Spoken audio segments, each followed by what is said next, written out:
बढ़ो शीघ्र।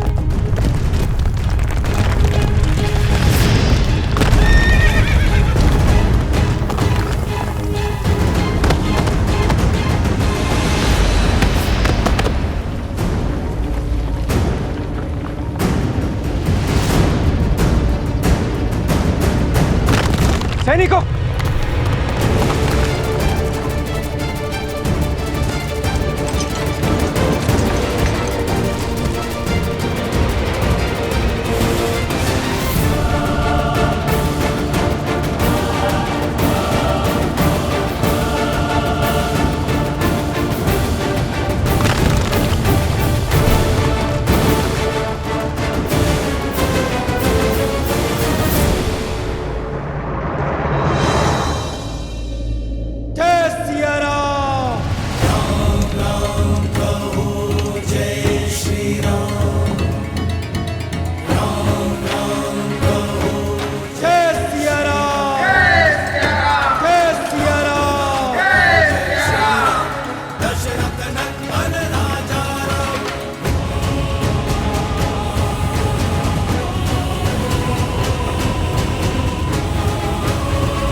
मेरे पिता महायोद्धा कुंभकर्ण के मृत्यु दिवस की पूजा करने से पीछे हट रहे थे ये सब।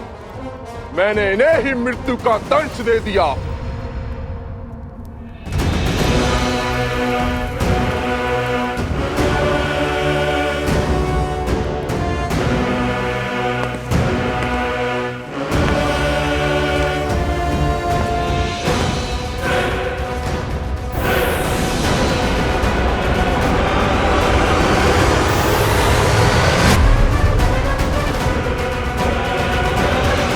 किसी भी अन्य नगर, द्वीप, राज्य से पंडित लाओ, उन्हें हमारे प्रजाजन दास के रूप में भेंट करो।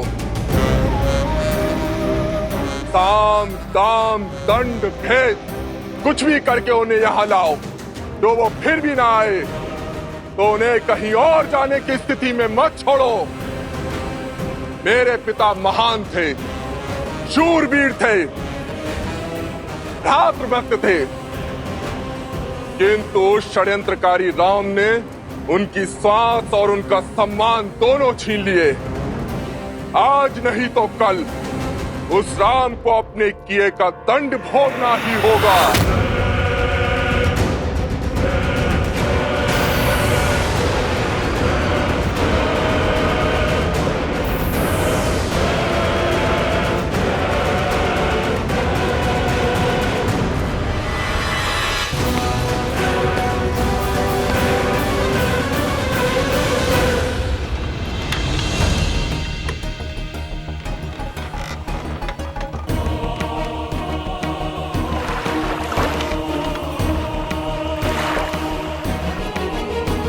यहाँ से पूर्व की ओर जो द्वीप है, वही है कुंभकर्ण के सौतेले पुत्र देवामित का साम्राज्य।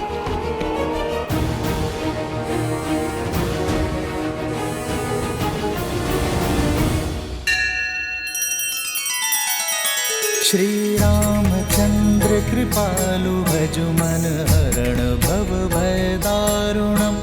नव कंज लोचन कंज मुख कर कंज पद कंजारुणम। सिया राम, सिया राम, सिया राम, सिया राम, सिया राम, सिया राम।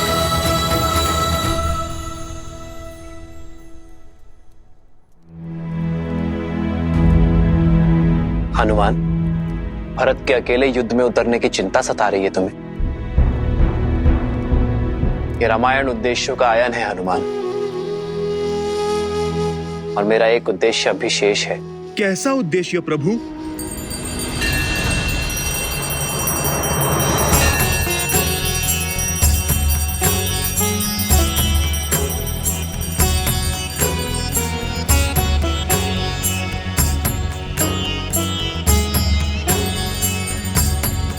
श्री राम, श्री राम, श्री राम, श्री दशरथ पुत्र राम का नमन स्वीकार करे ऋषि कुंभोधर।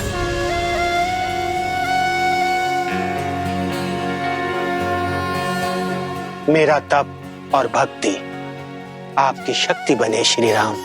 आशीर्वाद के रूप में आपने तो संपूर्ण संसार दे दिया मुझे। याद था कि आप इसी मार्ग से जाने को हैं।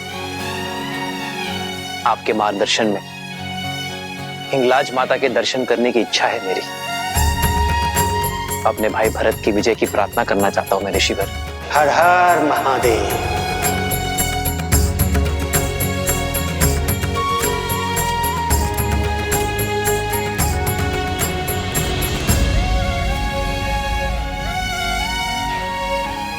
प्रभु, प्रभु मार्ग बहुत लंबा है और विकट भी। ऐसे आप बिना पादुकाओं के आप कैसे? जगत जननी के दर्शन करने जा रहा हूं मैं हनुमान। जितना कष्ट सहूंगा उतना ही उत्तम होगा। और फिर सुख की शैया से दुख की धरा में उतरने को ही तो संतुलन कहते हैं। मां के द्वार पर सब समान है। वहां ना ही कोई राजा है और ना ही कोई रंक। सभी याचक हैं, सभी श्रद्धालु हैं।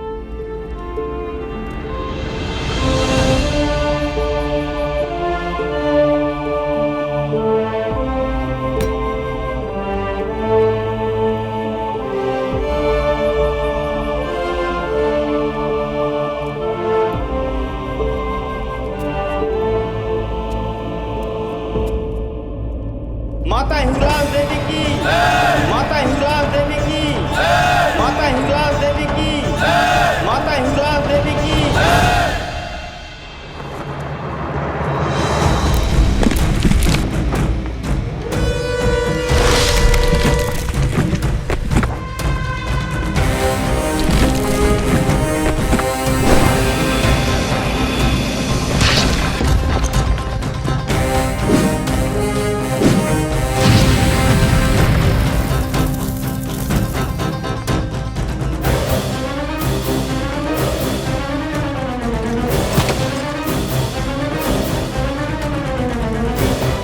आगे बढ़ो शीघ्र।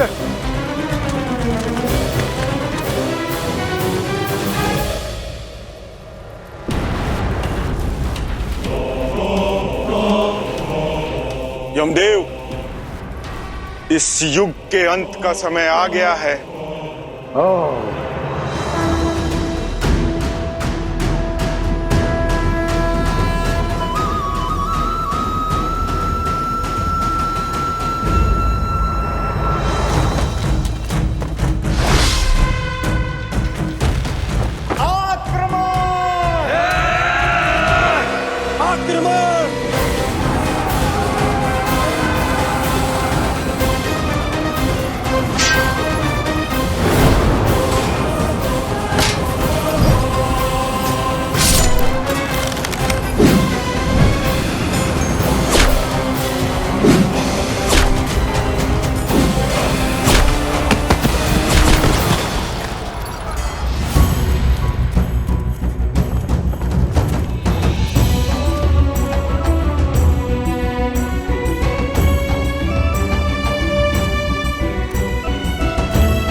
शीघ्र ही श्री राम के भक्त पुनः अयोध्या में पड़ेंगे।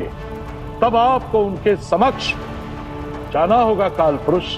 और आप जैसे ही उनके समक्ष जाएंगे वैसे ही श्री राम विधि के विधान को समझ जाएंगे और अपनी देह को त्याग देंगे।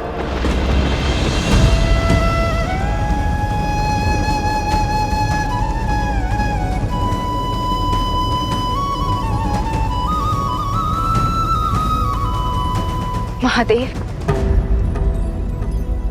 मन की शंका सत्य का रूप ले रही है। महादेव, ये नियति का कैसा लेख है।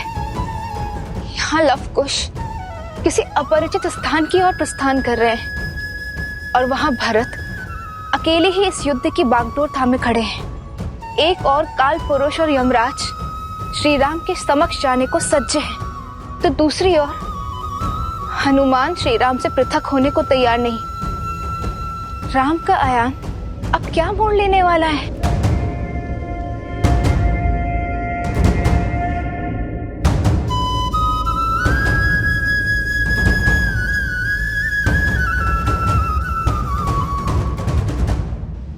क्या परम भक्त हनुमान अपने श्री राम का देह त्याग सह पाएंगे? जब उन्हें ज्ञात होगा कि काल का चक्र स्वयं श्री राम पर ही चलने वाला है, तब हनुमान को कौन रोकेगा? कौन संबल देगा उन्हें?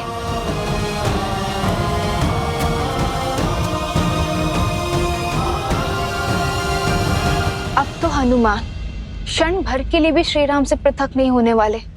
ऐसी परिस्थिति में काल की स्थिति कैसे उत्पन्न होगी? और हनुमान स्वयं आपके अवतार है, भला आपको हराने का सामर्थ्य किसमें है? नियति के निर्णय को और भाग्य के लेख को बदला नहीं जा सकता देवी। यदि नियति को नियंत्रित करना संभव होता तो क्या स्वयं नारायण के अवतार श्री राम को वनवास का दंश सहना पड़ता? क्या देवी सीता धरती में समाहित होती? क्या श्री राम के अनुज लक्ष्मण इस प्रकार मृत्यु को वरण करते? क्या महाज्ञानी महातपस्वी लंकापति रावण इस प्रकार अपयश प्राप्त कर संसार से विदा होता? यही नियति का चक्र है देवी। कठोर परंतु न्यायपूर्ण। देर सवेर जो भी घटना घटित होने वाली होती है वो घट के रहती है, और अब नियति के इस चक्र का सामना हनुमान को करना पड़ेगा। अपने श्री राम से पृथक होने का दुख झेलना ही पड़ेगा, क्योंकि यही घटना इस युग का समापन करेगी देवी।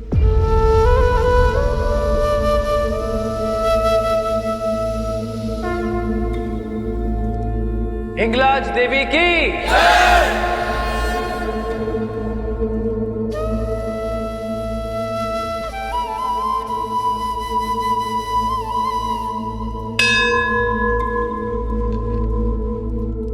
नारायण के नए अवतार की लीला आरंभ होने वाली है देवी, और इसके लिए अनिवार्य है कि श्री राम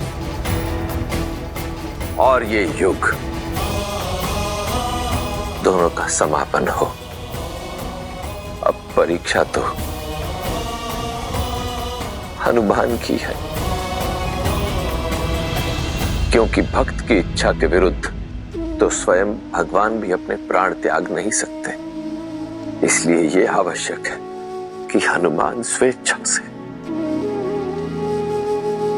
श्री राम को जाने दें। असंभव। जो हनुमान श्री राम की आह तक नहीं सह सकते, वो सदा सदा के लिए उनका वियोग कैसे सहेंगे?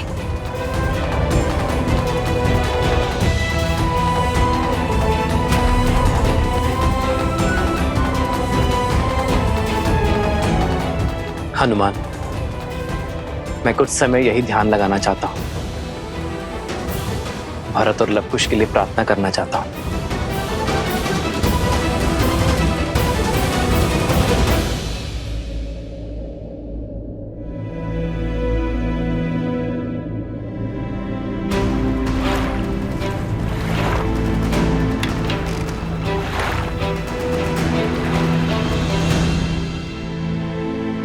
जब तक हनुमान श्री राम के साथ हैं, तब तक काल का उन तक पहुंच पाना असंभव है।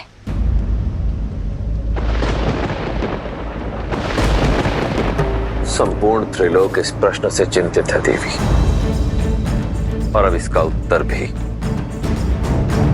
त्रिलोक ही ढूंढेगा। नारायण नारायण। हे परमपिता, आपने उपाय तो बता दिया, किंतु उसे करेगा कौन? आप नारद मुनि, आप करेंगे। अब अद्भुत अद्भुत परमपिता। आप देखिए, मैं अपना हर कार्य मन में आनंद और मुख पर मुस्कान के साथ करता हूं, और नियति के संचालन में प्रभु श्री हरि मेरा उपयोग करते हैं, किंतु साक्षात महादेव के अंश श्री हनुमान के साथ ये नहीं नहीं नहीं नहीं नहीं, नहीं। आप परमपिता, इस घोर संकट को हम मोल नहीं ले सकते। नारायण नारायण।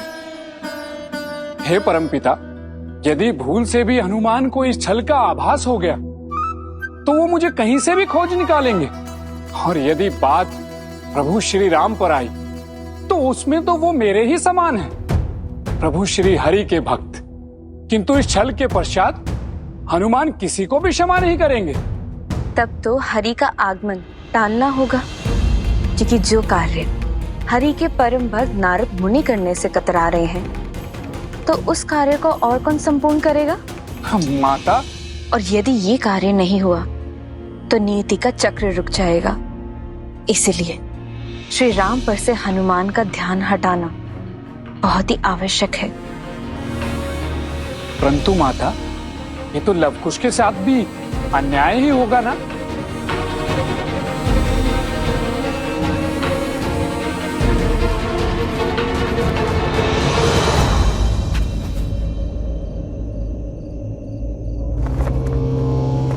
देवामिद बहुत बड़ा पितृभक्त है। वो अपने पिता को ईश्वर के समान पूजता है।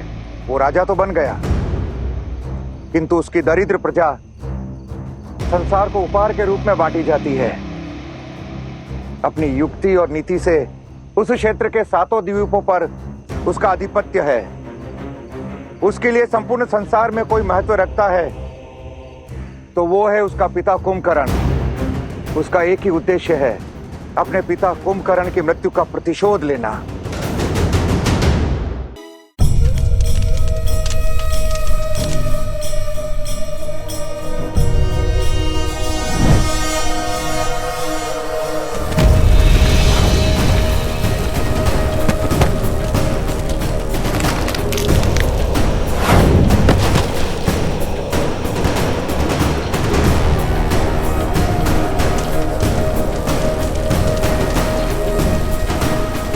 पिताश्री। किंतु कुंभकर्ण उसकी माता करकोटी का दूसरा पति था। देवामित के पिता अनुलोमा को महाराज दशरथ ने देवासुर संग्राम में मार गिराया था। मैं आपका अंश तो नहीं हूं, किंतु मेरी विधवा माता से विवाह कर आपने मुझे अपने पुत्र की भांति पाला, मुझे स्नेह दिया, प्रेम की छाया दी, और एक दिन उस राम ने मुझसे मेरा संसार, मेरा पिता छीन लिया।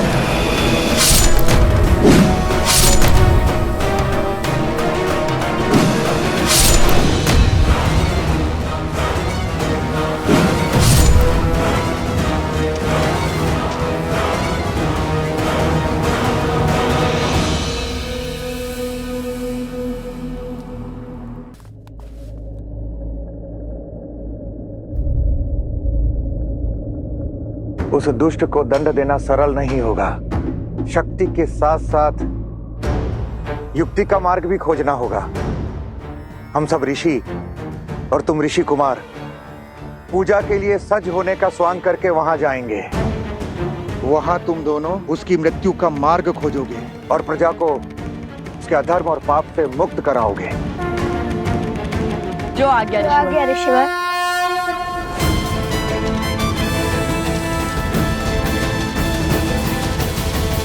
आपने तो अपना अनुज धर्म निभाया, अपने भाई की आज्ञा का पालन करने के लिए अपने जीवन का बलिदान दे दिया। अब बारी मेरी है, मैं अपना पुत्र धर्म निभाऊंगा, आपकी मृत्यु का प्रतिशोध लूंगा। अब प्रतीक्षा है तो बस एक अवसर की, जब मैं राम के कुल का सर्वनाश कर सकूं।